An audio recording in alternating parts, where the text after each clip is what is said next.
नमस्कार, मी डॉक्टर सतीश वसंत शिंदाडकर। आज आपण आयुर्वेदानुसार कोणत्या कोणत्या भाज्या सेवन कराव्यात याविषयी बघणार आहोत। साधारणतः 5 प्रकारच्या भाज्या आपल्याला उपलब्ध असतात। त्यामध्ये पानांची भाजी, ज्याला आपण पालेभाजी असं म्हणतो, काही वनस्पतींच्या फुलांची भाजी असते, काही वनस्पतींच्या फळांची भाजी असते, तर काही वनस्पतींच्या नालाची भाजी असते।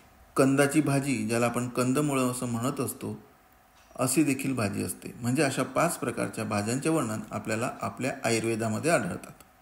आयुर्वेदानुसार पानांची भाजी म्हणजे पालेभाज्या ह्या आरोग्यासाठी चांगल्या नसतात असं स्पष्ट म्हटलेलं आहे।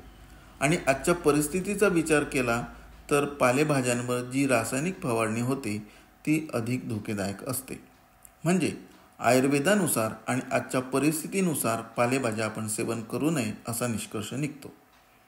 जर आपल्याला पालेभाज्या सेवन करायच्या असतील तर स्वतःच्या घरी, गच्चीवर, अंगणात कुठल्याही प्रकारच्या रासायनिक फवारण्या न करता आपण जर पालेभाज्या निर्माण केल्या आणि त्याचा उपयोग केला तर तो उत्तम होऊ शकतो। यानंतरचा जो प्रकार आहे तो पुष्पभाजी म्हणजे फुलांची भाजी। यात हदग्याच्या फुलांची भाजी, फ्लावर आपण ज्याला कोबी म्हणतो, कोबीचा एक प्रकार आहे, तो सुद्धा एक प्रकारचं फूल आहे आणि अशा भाज्यांचा यामध्ये समावेश होतो। या भाज्या देखील आपल्या आरोग्यासाठी उत्तम असतात। यानंतर जो फळभाज्यांचा प्रकार आहे तो म्हणजे गिलके, दोडके, कारले, भोपळा, गंगाफळ, वांगे, पडवळ, तोरली इत्यादी। शेंगभाज्यांमध्ये वाल, शेवग्याच्या शेंगा, गवार इत्यादी अनेक फळभाज्या आपल्याला बघायला मिळतात आणि ह्या सगळ्या बाजारात उपलब्ध देखील असतात।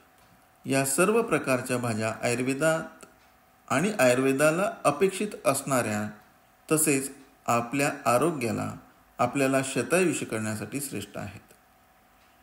यानंतरची भाजी म्हणजे नाल भाजी, कमल नाल, कमलची दांडी ही असते। अळूच्या पानांची दांडी हे देखील यामध्ये येतात। ह्या भाज्यासुद्धा आरोग्यासाठी चांगल्या असतात, परंतु आयुर्वेदाने सर्वश्रेष्ठ ज्या सांगितलेल्या आहेत त्या म्हणजे फळभाज्या। आणि जो 5वा प्रकार आहे कंदभाज्यांचा, त्याच्यामध्ये सुरणकंद, बटाटे, रताळे हे येतात। ह्या पचायला थोड्या जड असतात, म्हणून सकाळच्या वेळेला सेवन केला तर उत्तम। अशा प्रकारे या 5 प्रकारच्या भाज्यांपैकी फळभाज्या ह्या मनुष्याच्या आरोग्यवर्धनासाठी उत्तम असतात। नमस्कार।